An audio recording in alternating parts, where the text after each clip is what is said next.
Hello, hi everyone. Welcome back to our YouTube channel. In this video, we are going to discuss LeetCode Biweekly 129 contest solutions. So let us start with very first question. The first question is make a square with same color. So let's start with the problem statement. In this problem statement, you are given a 2D matrix grid of size 3 cross 3 consisting of characters B and W. Character W represents the white color and character B represents the black color. So basically you are given a 3 cross 3 grid. So each cell will have either B or else W, indicating the color that we have. For B it is black, for W it is white. Okay, so your task is to change the color of at most one cell so that the matrix of 2 cross 2 square where all cells are of same color. So here we can change color of a single cell at most once. Okay. Uh, Return true if it is possible to create 2 cross 2 square of the same color, otherwise return false. So we need to simply find whether we can have a 2 cross 2 square which where each cell is of same color. Okay. If we can do that, we can simply return true or else return false. Okay. Uh, okay. So this is 3 cross 3, right? So for every test case, we are given a 3 cross 3 grid. So for a 3 cross 3 grid, can you tell me how many 2 cross 2 squares are possible? 4, right? There will be 4 2 cross 2 squares. One is this one, means these 4 cells, and another one is these 4 cells, and the third one is these 4 cells, and fourth one is these 4 cells. Right. So for uh, it is very straightforward that will simply check every possibility of 2 cross 2, right? We for every 2 cross 2 square, we'll simply check whether we can have whether we can have all cells as same color. That is either all should be black color or else all the cells should be of white color, right? Okay. So how do you do that? How do we check every 2 cross 2 square? I hope the question is clear, right? So by now we know that there will be 4 2 cross 2 squares in a 3 cross 3 grid. So we are trying to check every possibility of 2 cross 2. That is 4 possibilities of 2 cross 2, whether any of the possibility can have all the colors, all the cells are of same color or not. So to check any 2 cross, to check these 4 2 cross 2 uh, squares, we can implement in many ways. So let's discuss one of the way that we can uh, check whether they can have same color or not. So let's say you are at some I comma j cell. So we need to check the 4 cells, right? So suppose you are at this cell. So we'll check the next column, which is nothing but I comma j plus 1, and as well as the below one, which is this one. This is I plus 1 comma j. And what about this cell? This is I plus 1 comma j plus 1. So for this I comma j cell, we'll simply look into these 3 cells. So we'll get the color for these 4 cells, means we'll also consider I comma j as well. So we'll get the count for the color. Let's say suppose we are getting count for the black. So can you tell me how many uh, possibilities are there for count the black that can have in each cell? So let's write count for B, that is for black. Uh, there are 4 cells, right? So we can have all 4 cells as black. So if I get all 4 cells as black, that means all the cells are of same color, means we can directly return true here, right? What about if we have three cells out of four cells? If you have three cells as black, that means there is only one cell which is of white, right? So I'll simply convert that white cell to black using this operation that is given. We have the liberty to convert any cell, means a single cell, to other color. So if the count of black is coming out to be 3, then that means there is one cell which is of white. So I will simply convert that one white cell to black cell. What if we have two, count as 2? That means there are two black cells. That means there will be two white cells, right? So as we have only one operation to convert uh, any cell to other color, so here we have two cells that we need to convert. So it is not possible in this case, right? What about if we are getting count as 1? If we got counter for black as 1, means uh, white is occurring 3 times, right? So I'll simply convert this one black cell to white, right? Using the operation that I have, means I can convert any cell to, means single cell, to other color. So here also it is possible to have all four cells as same color. What if I have count of black as 0? That means there will be four white cells, right? So in this case, I don't need to do any conversion, that is to any color, as all the cells are of white. So only case where I cannot have all the cells as same color is when count is 2. So whenever count is not equal to true, sorry, when the count is not equal to 2, I'll simply return true, saying that it is possible to have all cells as same color. So if you see, to traverse over these four 2 comma 2 cells, I'll simply iterate on these four cells. That is this one, this one, this one, and this one. For each of these four cells, I'll simply check. I'll simply get the count for black, and if it is not 2, then I'll simply return true. Else I'll move on to next possibility of 2 comma 2 square. I hope the logic is clear, right? Let's start with the code. So we are trying to iterate on the first four cells. So from 0 to 2, and for this is for columns, j is less than 2, j plus plus, and now I'll simply get the count for those four cells. So we can write a loop for this as well, from starting from the current cell, which is I, can go till I plus 1, right? Ni plus plus, and then for columns, let's say nj, starting from j, and it should also go till I plus j, sorry, j plus 1, nj plus plus, and we are trying to count uh, the cell with black color, right? So we'll check, simply check whether not I comma j, ni, and nj. If it is black color, I'll simply increment the counter. And as discussed, if I'm not getting count as 2, means uh, if it is either 3 or 4 or 1 or 0, I can make all the four cells as same color. But if I'm getting count as 2, then it is not possible, right? So I'll simply check whether count is not equal to 2. If it is not, I'll simply return true. So if it is not, I'll move on to next 2 cross 2 square. If that is also not working, I'll move on to the third 2 cross 2 square, and at the last I'll move on to fourth 2 cross 2 square. If any of these four 2 cross 2 square we cannot form all the cells as same color, then at the end we'll simply return false. Okay, so let's quickly run it.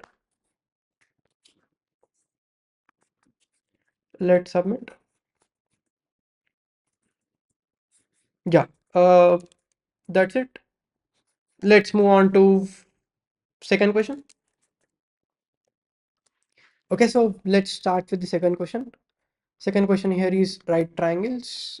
Problem statement is you are given a 2D Boolean matrix grid return an integer that is number of right triangles that can be made with the three elements of grid such that all of them have a value 1.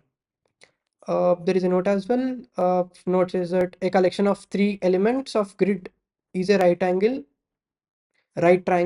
if one of its element is in same row with the other element and also in the same column with the third element. The three elements do not have to be next to each other. Okay. Let's understand the question with the sample test case. Here, the given matrix is something like this: 0, 1, 0, and 0, 1, 1, and 0, 1, 0. So the output is 2. How? The Let's understand the question first. So question said you are given a 2D Boolean array, sorry, Boolean matrix. So you need to count the number of right triangles. So what is a right triangle? Basically, they are saying that if you have a 1 here, you need to pick one from the same column and another one from same row. This is same row and another one from same column, such that the right triangle is something like this.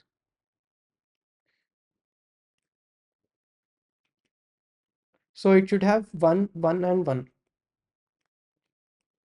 So for this, if you see, for this, if you pick this in the same row, but there is no one in the column, right? So we cannot go with this. So let's see what about this. So if I pick this, I can pick one element on the same row, which is this one, and same column, I can pick this one. So I can form a right triangle, right? This is one possibility. The other possibility here is uh same. I'll pick this instead of this one in the same row, I'll pick this one in that row. Okay. So I hope you got what is right triangle, right? Basically, if you have a one here, you can pick one means let's say second one from the same column and another third one from same row, such that it becomes something like this, a right triangle basically. And one more thing, this is the most important one. The three elements do not have to be next to each other. This is the important one in this problem. You'll understand the statement looking into third example. So if you see the grid here is 101 and 100 and again 100.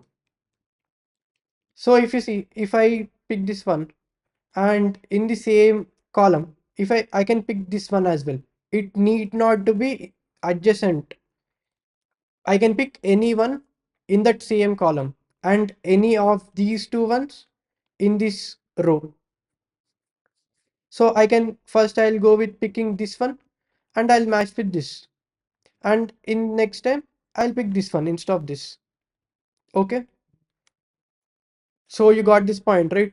The one that you are picking in the same row or same row or same column, those need not to be adjacent to each other. So let's take uh, a bigger example to understand it better. Uh, let's take 101.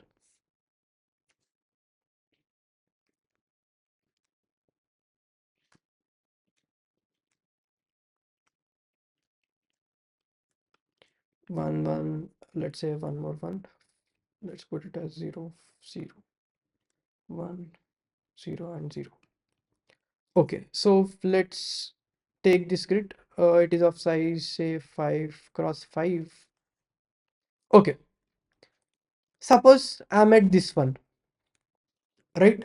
So including this one, how many right triangles I can make? So in the same column, I can pick either of these two ones, right? And in the same row, there is only another one basically. So I can pick this one, right? So I can pick this one and in one case I can pick this one, in other case I can pick this one. So including this one, the number of right triangles are 2, right? Okay. What about this one? If you pick this one, you can match it with either this one or else this one, as these are on same row. Okay, let me erase this. And in the same column, either you can match it with this one or else this one. How many are there? Two, right? So as you can observe, it is simply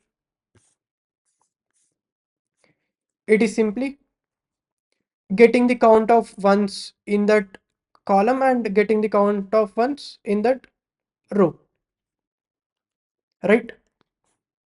So if you have count for uh, rows and columns, uh, you can simply multiply them, right? To get, sorry, it is basically not 2, it is 4. Including this one, we can make 4 right angle triangles. Okay. So for any one in the cell, you can simply count the number of ones that are present on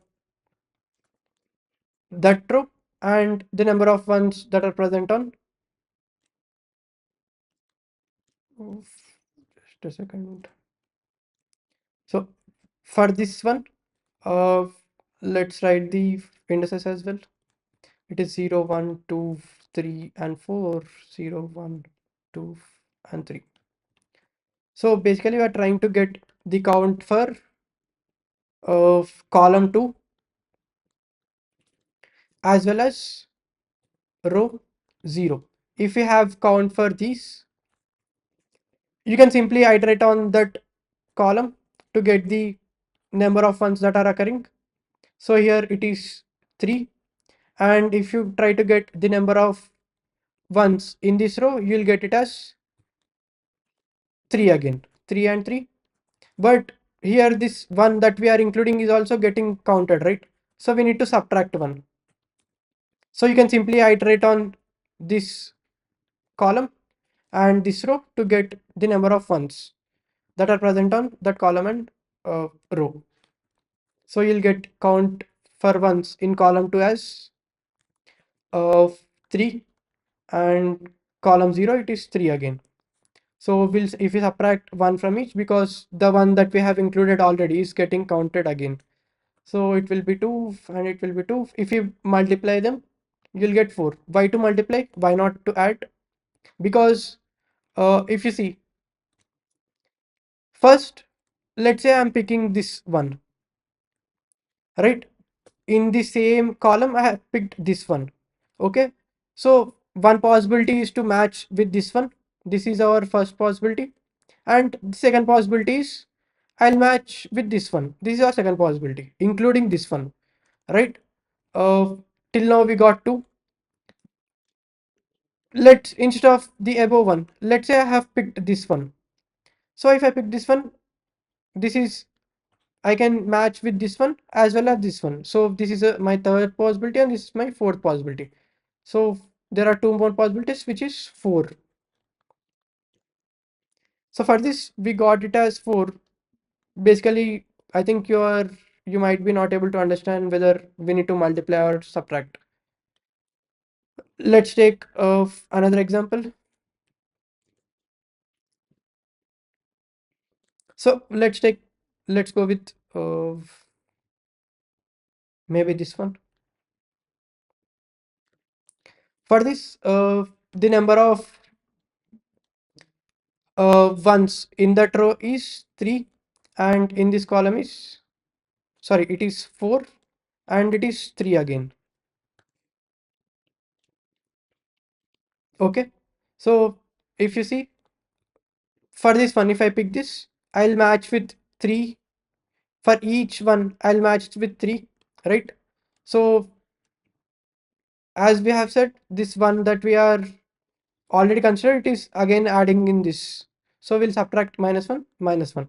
So it is 3 it will be 3 and this will be 2. So if you see manually, we need to get the number of possible right triangles as 6. Will you get by adding them? No, right? You need to multiply, because for each one in that column, I'll match with each one in that row, right? So it is simply multiplication. So 3 into 2 will fetch you 6, right? Now let's write pseudocode for this. So I'll simply iterate on the each cell, let's say from 0 to n minus 1, and for columns say 0 to m minus 1. Okay, now I need to get, so basically we can simply ignore for 0, right? So before doing anything, I'll simply check grid of I and grid of j is equal to 1 or not. If it is equal to 1, what I'm trying to do, I'll get the count for that column as well as count for that row. Means I need to iterate on that column and that row as well as sorry, that row and that column as well, right? So I need to have one more loop, which will let's say k, which will iterate from 0 to n minus 1. Say using this we are trying to get count for columns. Let's have two variables. Let me move this aside.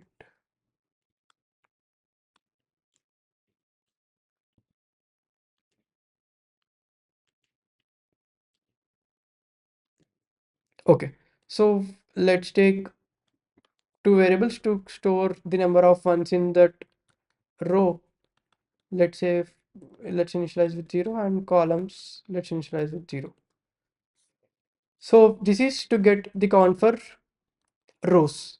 So if I see grid of k and j, if it is a 1, I'll simply increment the row. This will give me the row count, the number of ones in that row. For columns as well, I'll do the same thing. For k equals to 0 to m minus 1. So if that grid of what it should be, grid I k, if it is a 1, I'll simply increment the count for columns. So at the end, let's say I have answer to it, I'll simply multiply. Is it row into column? No, right? We need to subtract uh, one from row as well as column, because uh, this one is getting counted twice. Sorry, that is not this one. We already considered it. We should not consider it again in the matching with the other one, the second one. So we need to subtract one from row as well as one from column. So after iterating, at the end, you will simply return answer. So this is what we can do, but will it work?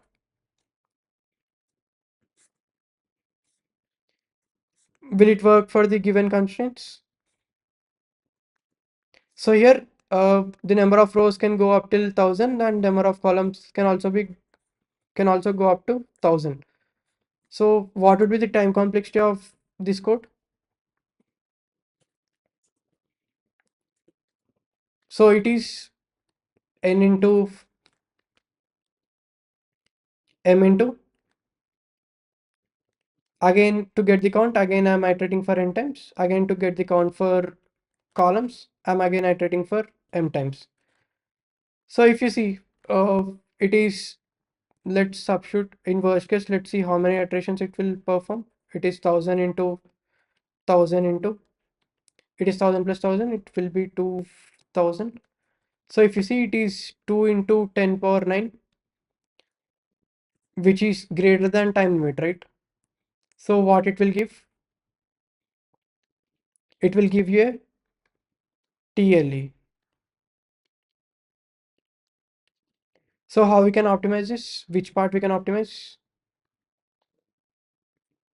Which part we can optimize in this code, in this approach? So the only thing we can optimize is getting the count, right? So for instead of getting the count for every cell, can I pre-compute these values for count? I can simply pre-compute it, right? I'll pre-compute the number of ones in each row, and I'll simply pre-compute number of ones in each column. So I'll create two arrays. One is for storing count for each ones in each row and ones in each column. So let's see the optimized code. Let's code it up directly here. Uh, First, let's iterate on each cell. Uh,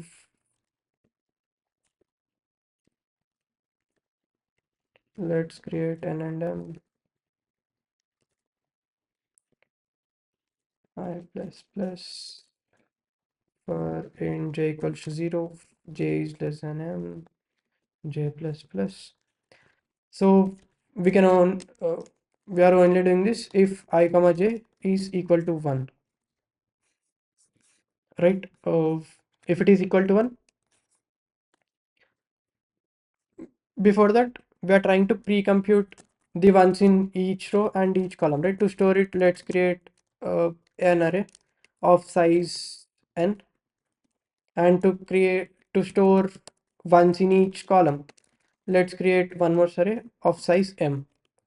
So now to pre-compute, to populate these values, I'll simply iterate on this grid.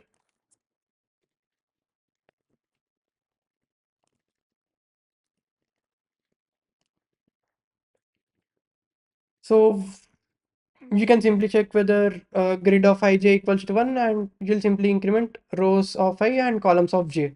Instead of that, you can write rows of I plus equals to grid of ij.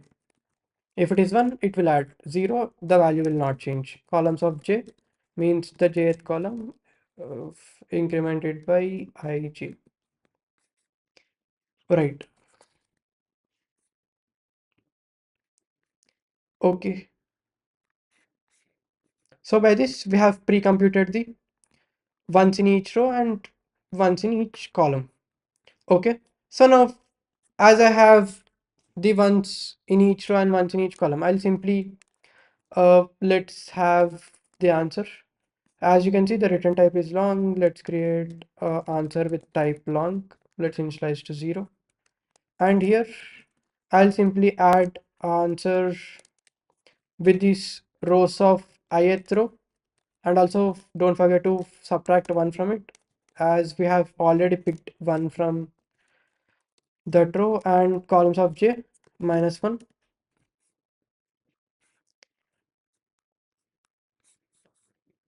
And simply return answer at the end. So can you tell me what would be the time complexity now? Previously it was n into m into n plus m. Now it is n into m plus n into m, right? Uh, as per the given constraint, which is 1000, it is simply 1000 into 1000, which is 10 power 6, which is still in the time limit. So it should work. Let's, by the way, let's first run it.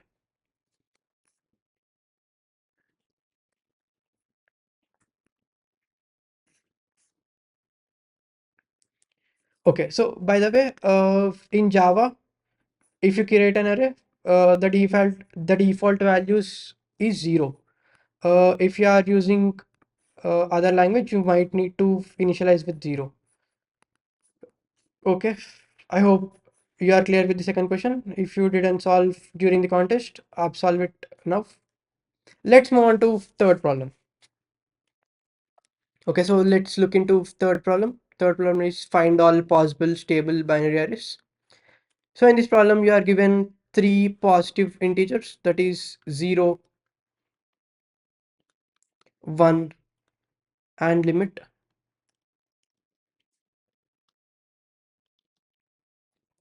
So a binary array is called stable if the number of occurrence of 0 in array is exactly 0, as well as the number of occurrence of 1 in array is exactly 1.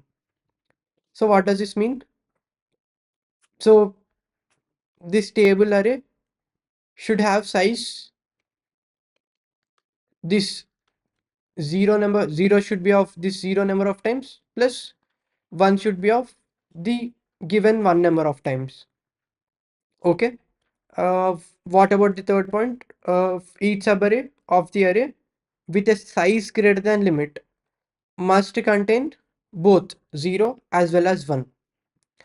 Okay, let's understand this third criteria.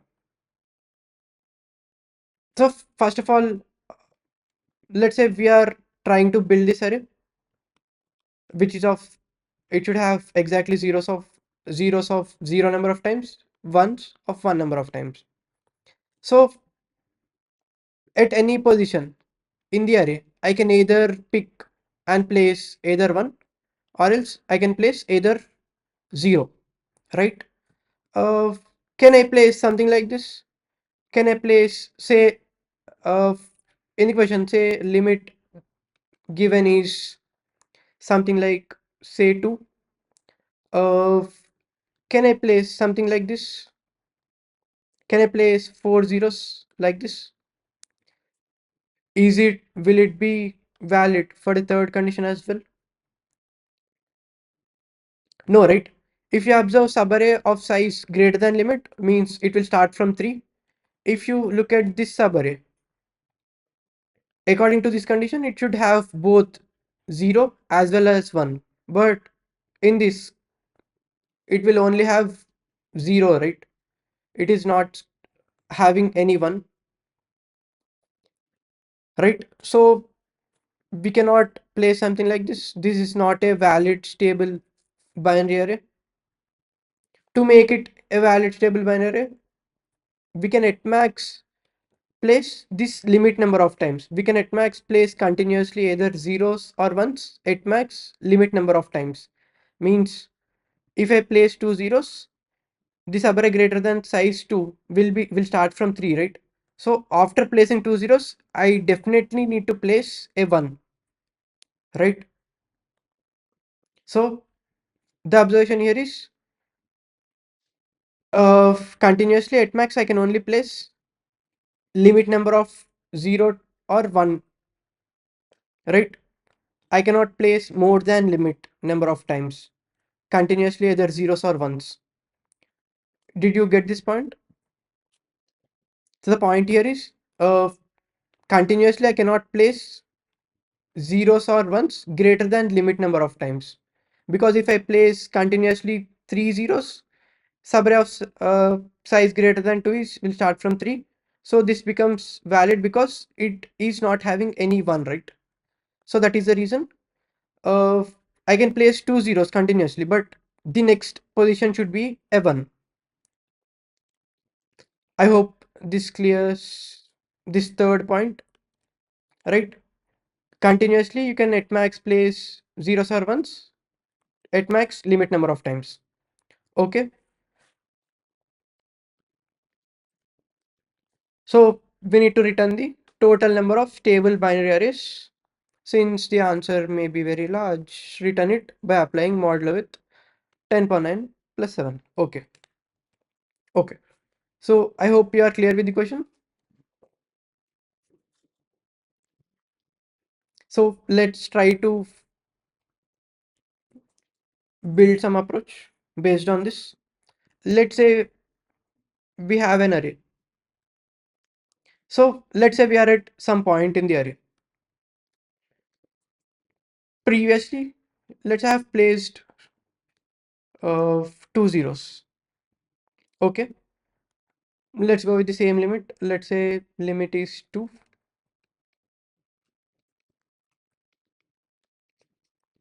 So if you see, as I have already placed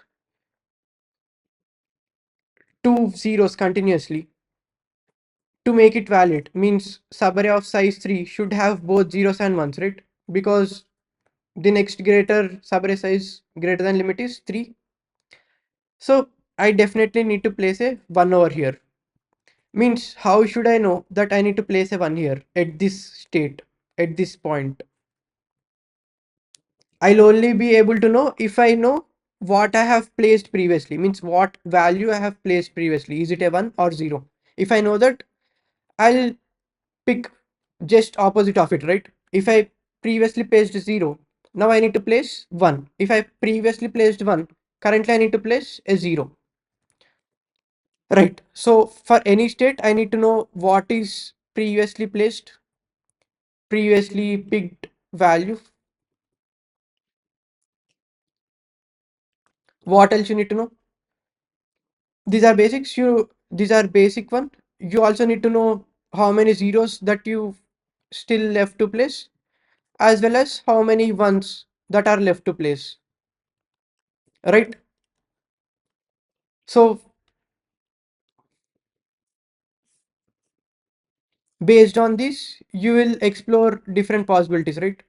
So first you'll start with placing 0, and you'll explore all the possibilities by starting with 0, and then you'll start with 1, and using with 1 you'll explore all the possibilities.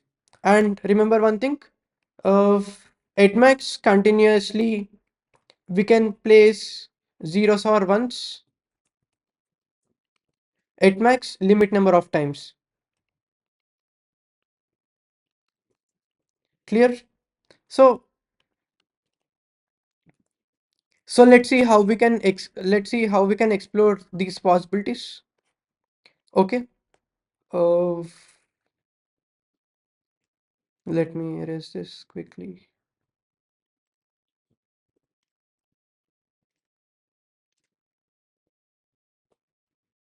Let's say our limit is or else we can go with 3 as well. Okay. So initially we can place, either we can go with 0 or else 1. Right. So let's start with placing 0. First we'll explore all the possibility by first picking 0. Okay. So after this, when I go to next step, I'll simply pass, say previously I have picked 0. Now you need to pick 1. So it will start from 1. At max, how many times I can place this ones? At max 3 times, right? So I'll simply iterate for these limit number of times, that is 3. And first I'll place a 1, and then I'll explore all the possibilities by placing a single one. In the next possibility,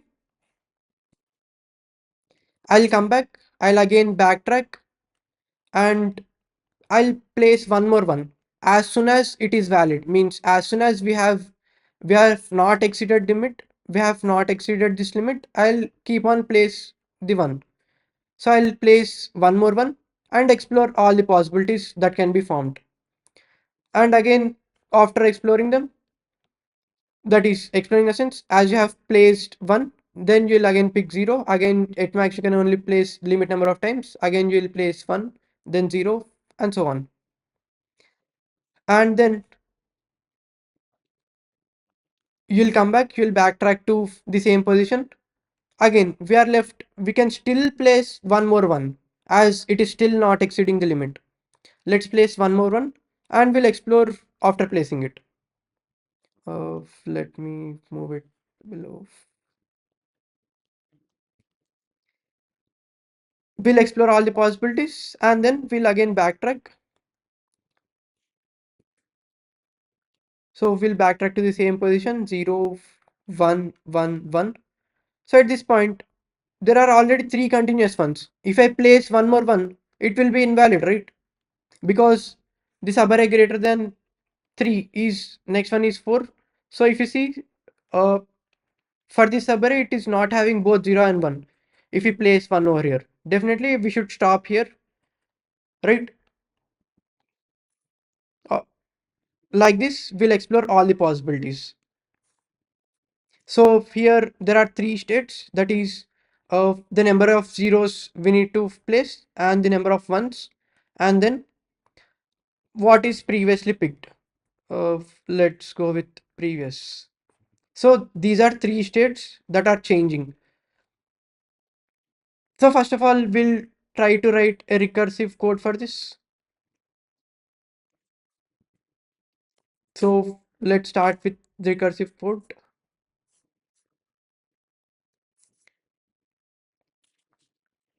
So let's say I have function private and solve for which I'm passing say zeros, ones, and limit, and then what I have picked previously. Okay, so let's assume that this function will give me the count for all possible stable binary arrays. Okay, so now based on this previously picked element, I need to decide whether to currently pick 0 or 1. If the previous is not equal to 0, then I can pick now 0, right?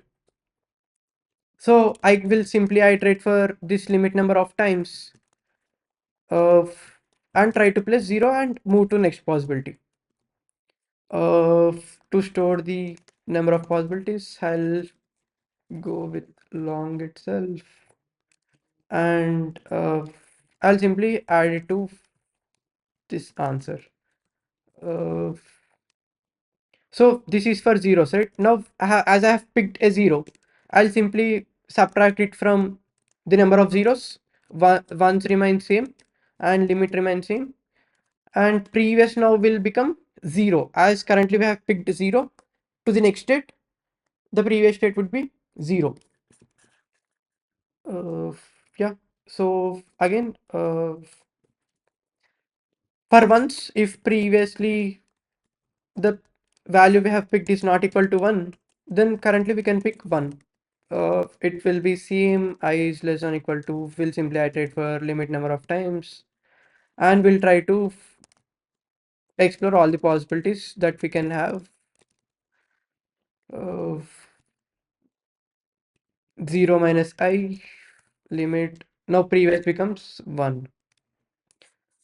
So don't forget about this point. We also need to apply mod. Let's create a global mod int 1e9 plus 7. Uh, let's apply mod over here. Mod. After calculating the all possibilities, let's return the answer. And one more thing, what would be the base condition? Here, I'll simply call this function return solve of zeros, 1, limit. What will be the previous for the first time? First time, you can give any other value other than 0 and 1. Let's go with -1. Saying that till now I did not pick any value, so you can go with the both ways. You can start with zeros, you can start with ones as well. Whatever the base condition. So the base condition here is when we are done with placing all zeros as well as ones, then we have completely built the array. So if zeros are the count for zeros are 0 and count for ones is 0, then we have built a stable binary array, valid stable binary array. So we'll return 1. Okay, let's run it.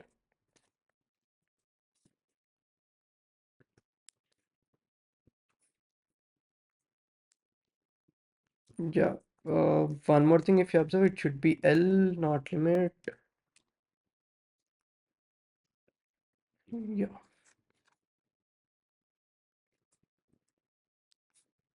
Okay.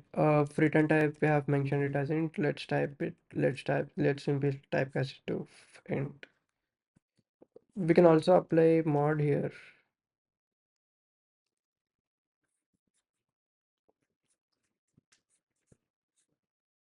Why did give runtime for this test case? That is 1, 1, and 2.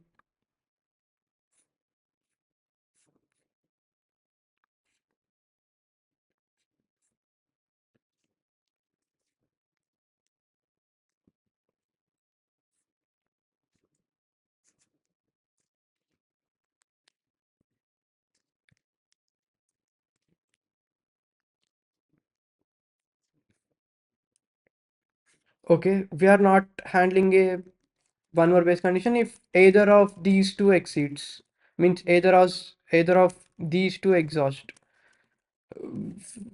We need to return zero, right? Saying that it is not a valid stable array, stable binary array.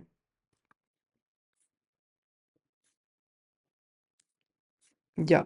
So shall we submit?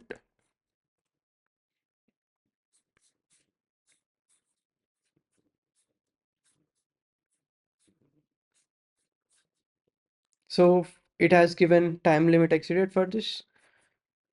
So you should understand that we are recomputing we are recomputing values for each state.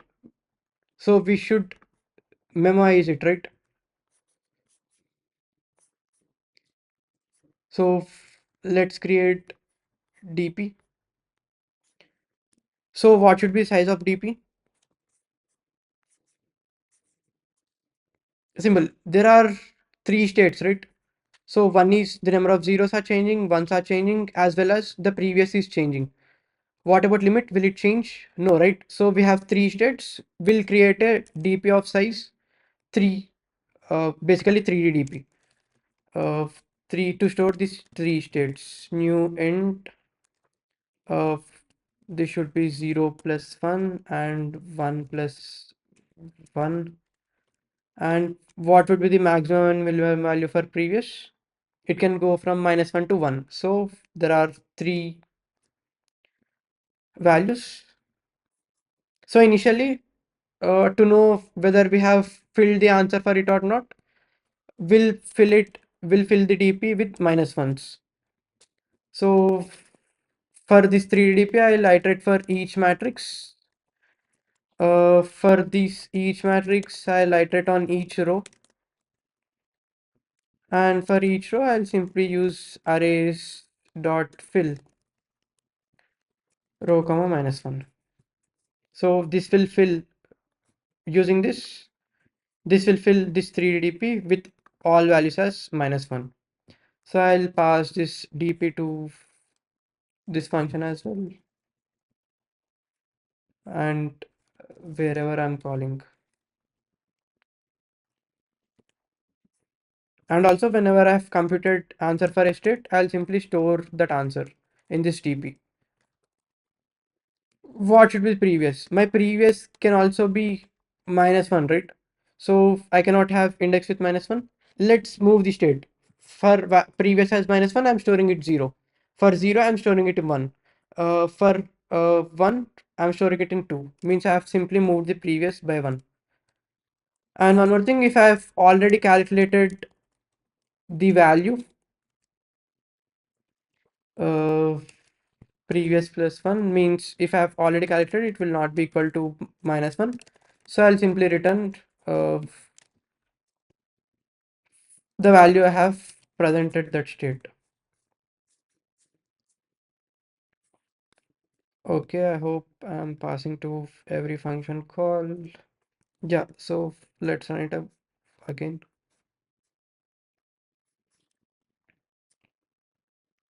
Will it be accepted? Yeah. So I hope you are clear with the code and solution. So third problem is actually a hard problem and a heavy DP problem. If you're solving DP problems for first time, do solve some basic problems on dynamic programming, then solve the third problem. Okay. So that's it guys for this video. If you have enjoyed the video, do smash that like button, and for more such content, do subscribe to our YouTube channel. I'm Harivardhan signing off. Meet you in the next video.